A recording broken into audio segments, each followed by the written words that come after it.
जय हिंद। देखिए, इस वीडियो में हम बात करेंगे एसएलआर के बारे में कि एसएलआर क्या होता है। इकोनॉमिक्स में यह वर्ड यूज किया जाता है एसएलआर, जिसका फुल फॉर्म होता है स्टैट्यूटरी लिक्विडिटी रेशियो, अर्थात वैधानिक तरलतानुपात। देखिए, यह बैंकों के पास उपलब्ध जमाओं का वह हिस्सा होता है जो कि उन्हें अपनी जमाओं पर लोन जारी करने से पहले अपने पास रख लेना अनिवार्य होता है। यह नकदी अर्थात कैश, स्वर्ण भंडार अर्थात कोल्ड रिजर्व्स, सरकारी प्रतिभूतियों अर्थात गवर्नमेंटेड सिक्योरिटीज वगैरह किसी भी रूप में हो सकते हैं। यह स्वर्ण भंडार, सरकारी प्रतिभूति, नगद या स्वर्ण भंडार के रूप में हो सकते हैं। जब बैंक इस अनुपात को सुरक्षित रख लेते हैं, उसके बाद ही उन्हें अपनी जमाओं पर लोन जारी करने की अनुमति होती है। यह अनुपात कितना होगा, इसका निर्धारण रिजर्व बैंक करता है। देखिए, परिभाषा के माध्यम से हमने समझा कि एसएलआर क्या होता है। आइए एग्जाम्पल के माध्यम से, उदाहरण के माध्यम से आसान भाषा में समझने का प्रयास करते हैं कि वास्तव में एसएलआर क्या होता है और यह किस तरीके से कार्य करता है। उदाहरण के लिए मान लीजिए आपने 1000 रुपये बैंक में जमा किया।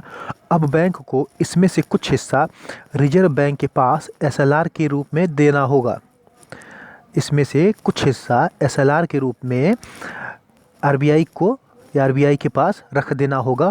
मान लिया उस समय एसएलआर 20% है, अर्थात आरबीआई द्वारा एसएलआर 20% निर्धारित किया गया है।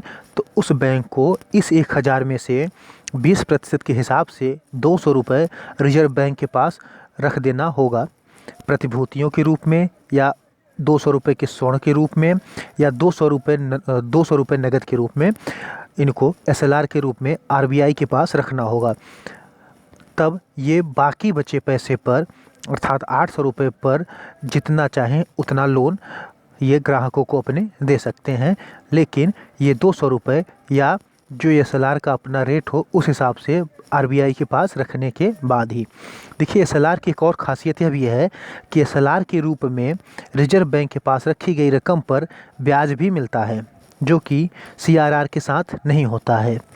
अर्थात जो एसएलआर के रूप में रकम रखी जाती है आरबीआई के पास, उस पर आरबीआई बैंकों को ब्याज भी देती है। देखिए, इसमें एक वर्ड ये आया है सीआरआर। सीआरआर क्या होगा हम अगले वीडियो में समझेंगे। आशा करता हूँ एसएलआर आप समझने का प्रयास, या हम जो समझाने का प्रयास किए हैं, हम समझाने के प्रयास में सफल हुए होंगे और आप एसएलआर समझे होंगे। जय हिंद। अगले वीडियो में हम सीआरआर के बारे में बात करेंगे।